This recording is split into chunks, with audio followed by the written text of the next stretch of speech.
ಕಲಬುರಗಿ ಜಿಲ್ಲೆ ಶ್ರೀ ಶ್ರೀ ಸಿದ್ಧಾರೂಢ ಮಹಾಸ್ವಾಮಿಗಳ ಸುಕ್ಷೇತ್ರ ತಾವರಗೆರೆ ಕ್ಷೇತ್ರದಲ್ಲಿ ಬುದ್ಧ ಪೂರ್ಣಿಮೆಯಂದು ಗುರುವಂದನ ಕಾರ್ಯಕ್ರಮ ಹಮ್ಮಿಕೊಳ್ಳಲಾಗಿದೆ ಮತ್ತು ಭಕ್ತರಿಂದ ತುಲಾಭಾರ ಕಾರ್ಯಕ್ರಮ ನೆರವೇರುವುದು.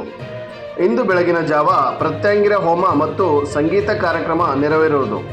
ಸರ್ವ ಭಕ್ತರಿಂದ ಪಾದಪೂಜೆ ಸೇವೆ ಮತ್ತು SSLC ಪರೀಕ್ಷೆಯಲ್ಲಿ ಉತ್ತೀರ್ಣರಾದ ವಿದ್ಯಾರ್ಥಿಗಳಿಗೆ ಸನ್ಮಾನ ಕಾರ್ಯಕ್ರಮವಿರುವುದು.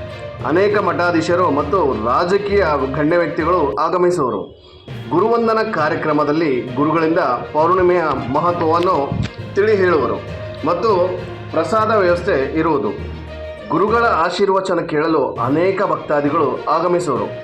ಸರಳ ಸಜ್ಜನಿಕೆಯ ಆಡಂಬರವಿಲ್ಲದ ಮಹಾ ತೇಜಸ್ವಿ ಮೂರ್ತಿಗಳಂತೆ ಹೊಳೆಯುತ್ತಿರುವ ಶ್ರೀ ಶ್ರೀ ಸಿದ್ಧಾರೂಢ ಮಹಾಸ್ವಾಮಿಗಳ ಪಾದ ಸ್ಪರ್ಶ ಮಾಡುವುದೇ ಭಕ್ತರ ಮಹಾಭಾಗ್ಯ. ಕಲ್ಯಾಣ ಕರ್ನಾಟಕ ಭಾಗದ ಪುಣ್ಯಕ್ಷೇತ್ರ ಎಂದರೆ ತಪ್ಪಾಗಲಾರದು. ಬಂದ ಭಕ್ತರ ಪರಿಹಾರ ನೀಗಿಸುವುದೇ ಈ ಕ್ಷೇತ್ರದ ಮಹಿಮೆ. ವರದಿ ಸಿದ್ದಣ್ಣ ದುರ್ಗದ್, ಹಂಸ ಟಿವಿ, ಯಾದಗಿರಿ.